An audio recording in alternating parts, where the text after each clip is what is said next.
Recently, I was invited to the Jeep Gladiator media launch, where I had access for about 8 hours to drive and film this new midsize truck. Additionally, I had access to the engineers and designers who helped to answer all my technical questions. What you're gonna get is a crash course. You're gonna see driving impressions on and off-road, and then my final thoughts, which will discuss the pros and cons. This will set you up for a later video, where I will go deeply into every feature and the technical aspects of the underbody in a full review. But for now, let's get started.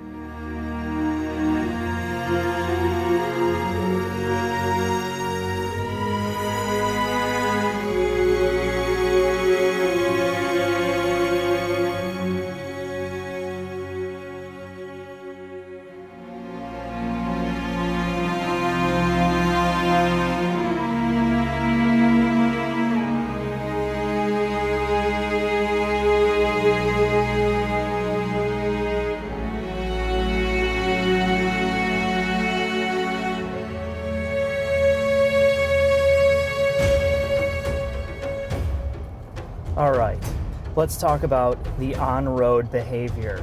Now, you have multiple trim levels, and the price swing is not as insane as you would think for a vehicle of this type.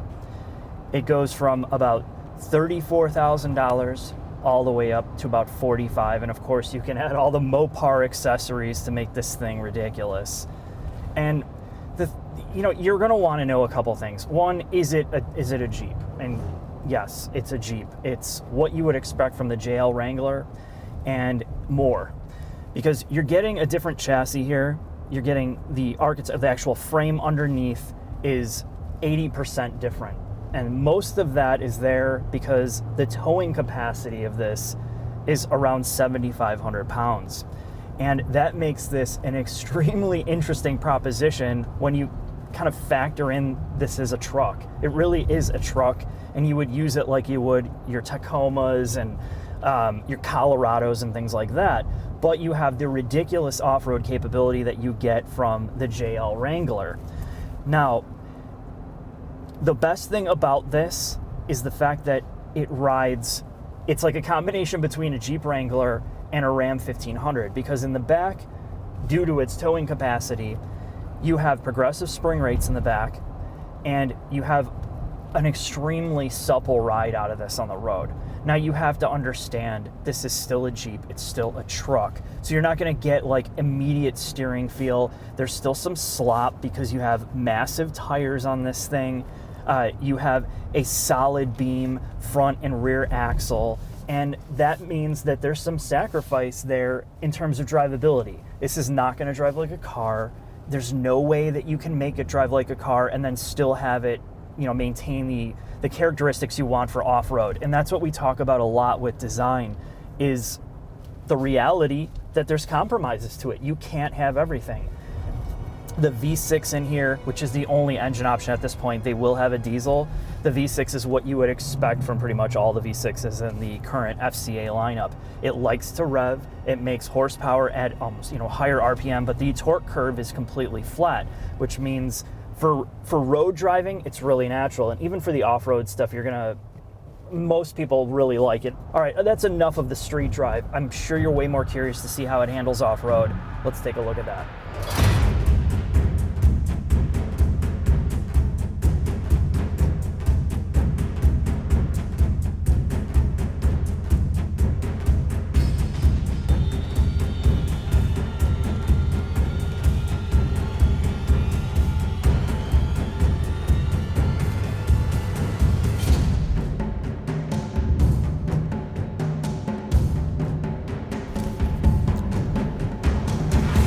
So Mark, we're in the Rubicon doing exactly what it's meant to do. What's that? Well, hopefully not get stuck in a mud pile. Yeah, we'll see about that. Well, in all fairness, that's not the can-do attitude I learned in corporate America, is it? You were quite the corporate bee for a long time. I was all corporate all the time, and now it's time to get dirty. Well, not me, the car. Truck, I'm sorry. This is a premium off-roading vehicle, and all knocking aside, as you're about to see, this is truly an impressive vehicle. I cannot name a car that can tout best-in-class off-road capability as well as actually being tolerable on road.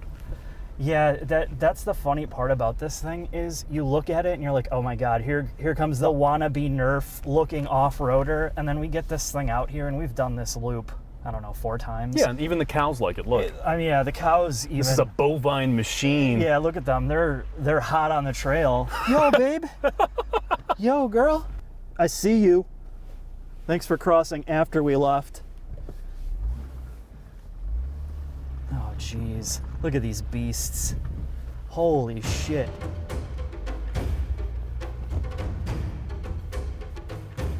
All right, so Jack, we're gonna go through this first part, which is really rocky. It's a real Code Brown situation, It Mark. is, if you've never done this before. Oh,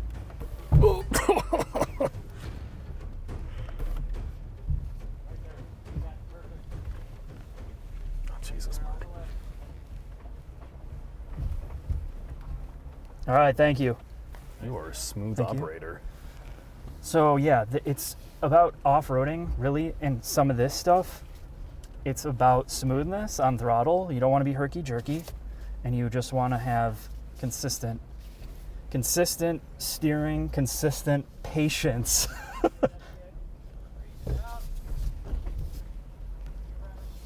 All right. So, like that whole segment there, I mean, it's insane when you look at the ground clearance of this thing. There, like no SUV, like no normal SUV is going to be able to get through that without just totally bottoming out. No pickup truck that is in this segment, Taco, Ranger, Colorado, there's not a truck that can do this. Yeah, I think that's the main thing why you would choose this is you have the fun to drive aspect with the, obviously with the roof off. You have the convertible side of it. You have the part I think that you can explain to people is this seems kind of silly, but when you drive it, you just have fun. And it connects with you kind of like on the emotional side. It's more of an emotional vehicle, but it's also practical. The fact that you have a bed that you can utilize, you have a real back seat, it's comfortable on the road, like you said, and then off-road, it is just... It's it doesn't make any sense how capable this is, and that's exactly what they were trying to do. So this is not like some wannabe type, cool looking truck thing. It really does do what it was intended to do. For all intents and purposes, if you've owned a Wrangler in the past, a Rubicon model, this is as capable for basically 99% of people who are off-roading as the Wrangler is. Yeah, agreed. And I think the only people that are going to complain about this are the hardcore that are like, well, why didn't they do this? Why didn't they do that? The real Jeep people that modify the hell out of these things are going to be like, well, they left too much off the table. But when you look at the price tag on this, thing starts in the mid to low 30s. And I think that's where you can make the excuses for any lack of capability that it does have. And they've left enough there for you to kind of modify this thing to get it to where you want it to go. But as it stands, this is incredibly good for what it is for the price point. They've accomplished a lot of this off-road capability by mirroring a lot of the aspects of the JL Wrangler, but by no means is this just a JL Wrangler with a bed. Yeah, they've truck rated the suspension, the frame. This uses the lower and upper rear control arms of a Ram. Right. So, and that's the thing. People are going to ask, well, like you said, is this just an extended JL Wrangler? And there's been most of the changes have to do with its towing rating. The fact that it needs to be reinforced in the front and the back. And I think the chief engineer said that only about 20% of the frame is a carryover from the JL Wrangler. That's it. Everything else has been modified for that towing and hauling capacity. And it's just a more rugged vehicle overall. Now, of course, there are some things that you would rather prefer the Rubicon or the JL for. But, I mean, you lose the bed. And you lose some of the cool factor of that if you're looking for it.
It's like a Six Flags ride. I know, it is. It's nuts.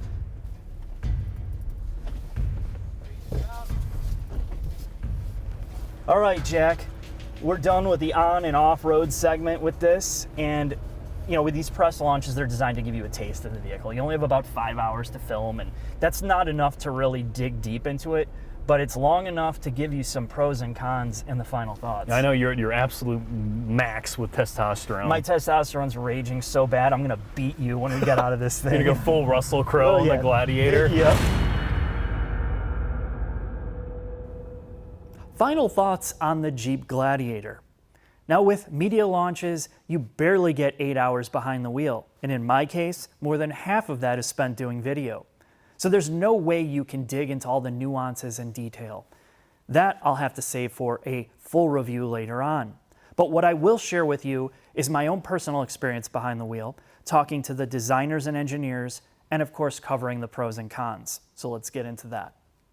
As a kid, my parents owned multiple Chrysler vehicles in succession, some of the worst. And as a teenager, I had the awful experience of driving a Plymouth Sundance and a Chrysler LeBaron. And it has put a sour taste in my mouth. I've always carried a brand bias because of that. And there's been other vehicles, of course, that have not been so good. But in my professional time doing this, I've got to meet people like Kelly Enright, my local FCA rep, and guys like Dan Reed, who handled the SRT division. And now that I've talked to the designers and engineers, I can tell you something. Most of these people have been around since 300 BC. And why that's different is because I get to talk to other manufacturers or reps that literally are checked out or are just there doing a 9 to 5. They don't want to be bothered, or they have such a turnover rate that you don't even know who works there anymore. These people are passionate about what they're trying to design and what they're doing. They really love what they're doing, and it's not fake. I could read right through that. The chief engineer, Pete, he told me the Gladiator design, what they were trying to do is they weren't making a vehicle for everyone. They wanted it to be very focused. And what that means is when you look at a lot of products, cars and trucks and SUVs, you'll start to notice something. There's a copy and paste job going on. Manufacturers like, well, what's getting the sales on all these other cars or trucks? How can we copy that and put it in our own? And what you get is a car or an SUV or whatever that is soulless, that has no passion, no character, because it is just a big mess trying to get as much attention and sales as possible. The Gladiator was trying to stick to kind of their Jeep heritage.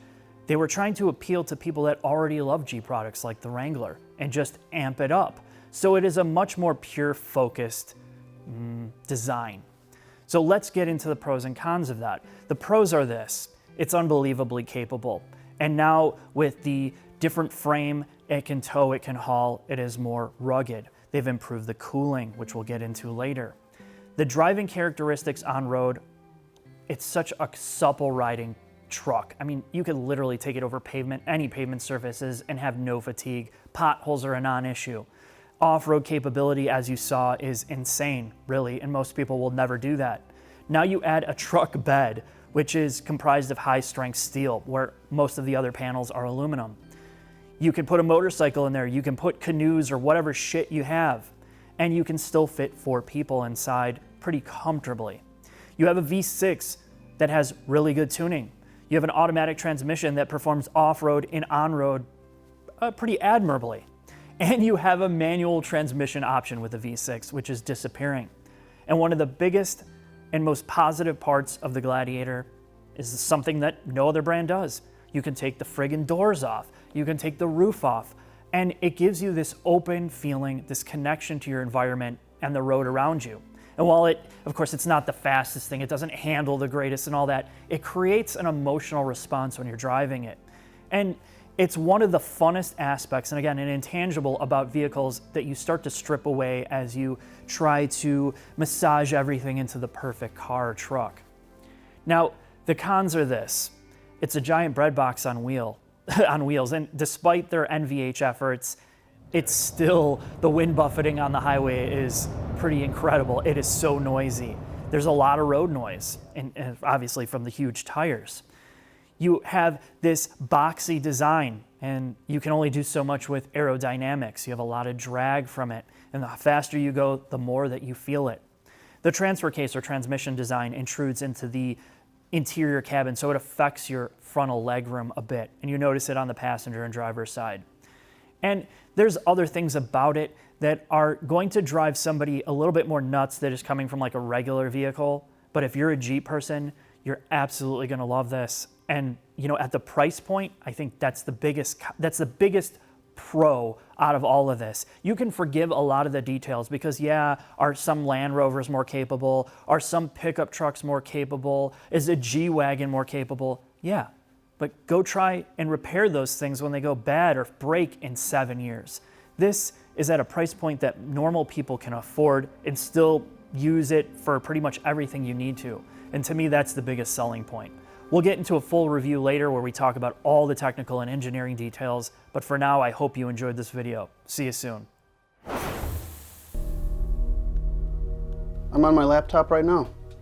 This is the gentleman you're leaving me for? Very well. I hate this savage geese. I'm going to show you how to get rid of him, just like this.